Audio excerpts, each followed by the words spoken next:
I want to talk a little bit about permitless carry. You live in Atlanta, right? Yeah.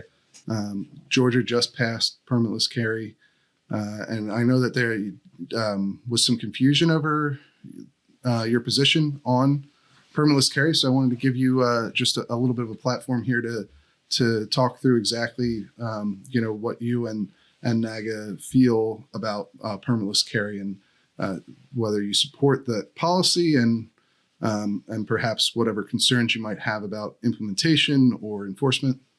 Officially, NAAGA is a pro-2A Second Amendment organization, and we definitely back the constitutional carry amendment or legislation that's been passed by the governor in the state of Georgia.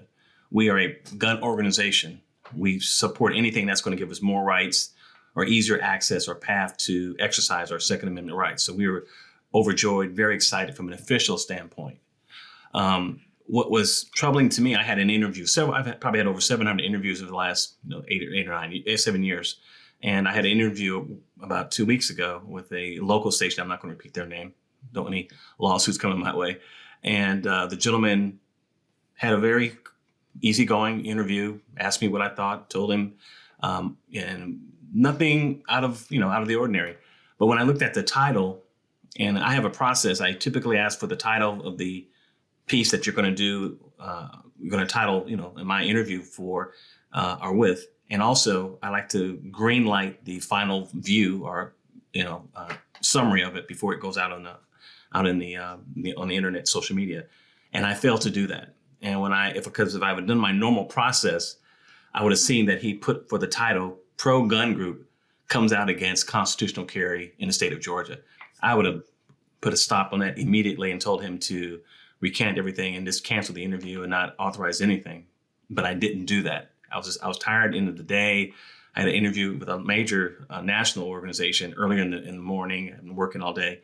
And for just a moment, for the first time in 7 years, I didn't check. And, I got bit in the butt about it. And I called the station immediately, called the managing editor and the supervisors and all that good stuff to have them change the title. They changed the title, but by that time it was too late. Millions have seen the information. It was just all across the internet, people taking screenshots. But I want to clearly state to everything and everyone that's listening to me right today, we are a pro Second Amendment organization. We believe in constitutional carry, always have, always will. Anytime you support constitutional carry, what you're really saying is that you embrace the reality of the Second Amendment real time. Because when you buy a gun in Georgia now, there's no delay. If you want to carry it out to go to the park, if you want to go jogging, you can buy that gun and put it on your person and feel that much safer. And this is the God's honest truth. I can't tell you, I had 3 or 4 phone calls from Black women who have said, Philip, I feel a little safer now because I can go buy a gun. I don't have to delay my security. Some of these women have been victims of domestic violence. Some of them have been robbed. Now they can have that gun with them immediately and at least have a fighting chance. So the constitutional carry fast tracks that. It allows people, men and women, to have that access to a gun that much faster. So we are total support of it. We love the implementation, and we'll definitely back that particular legislation. Okay, and so I think the piece had noted that there are concerns about training when training requirements are removed from alongside the permitting requirement. Yeah. Can you talk about that a little bit more? Sure. Anytime anybody buys a gun, in our organization, we focus training and safety, and more training and more safety, more training, more safety. It's something that's the core of our organization. That's why we've never really had any issues with training our folks, because it's at the core of what we do. And when I talked to the gentleman, I let him know that, as long as folks buying these guns, they should go out and get training with that. If you do, you're going to put yourself in a much better position. The worst thing you can do is buy a gun and not get some kind of official training with a certified instructor, USCCA, NRA, whatever, or a NAAGA instructor. But that was the scope of it.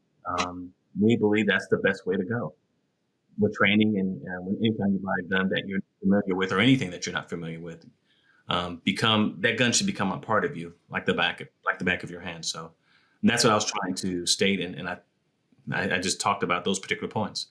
Right, but you weren't saying that you you weren't saying that you oppose removing the permitting requirement. No, Okay. no way, shape, or form. No. And so, obviously a lot of people, when they talk about permitless carry or constitutional carry, one of the reasons that advocates support it is the idea of permitting requirements being inequitably applied, that many people who are charged with the crime of carrying without a permit, where that's the only crime, are often, minorities, young Black men in particular.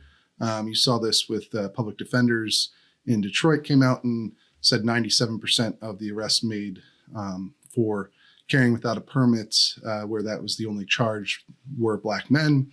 Mm-hmm. You had public defenders in New York file a brief in the Supreme Court gun carry case, arguing effectively the same line about the inequitable enforcement of these laws.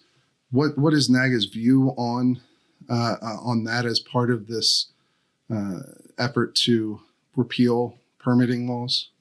One of the things that we do at NAAGA, and we're very, very proud of, aside from physical training, one of the things that we really focus on our folks is education.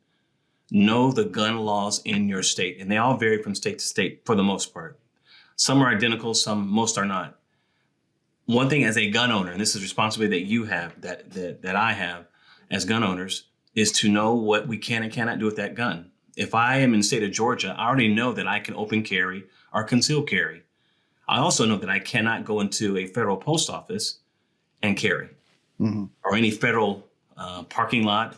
I know that because I'm made myself aware and I've read the rules and the laws. So we have to be diligent as Black folks or others to know the laws in which you need to become very, very familiar with in your particular state. Right. Ignorance is not an excuse to the law. Sure. But do you agree that these laws have been traditionally enforced more heavily against Black men? Absolutely. Yeah. Absolutely. Do you think that permitless carry is one of the solutions to that issue? I think when the constitutional carry takes that whole argument and pushes it aside, you now have the right to carry the gun. And that's one of the reasons why we advocate for it and we love it. Because when you buy a gun in Georgia now, if I were to buy a gun, I don't have to worry about, I got to wait 45 days, do my fingerprints, take a picture and all that other stuff.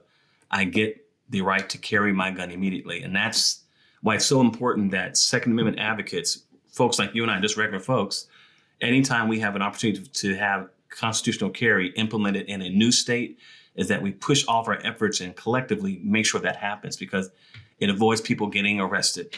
It avoids that dilemma, do I need to carry a gun or should I carry a gun, or based on this particular state? So I think it's a good thing that we back constitutional carry in every state that we have left.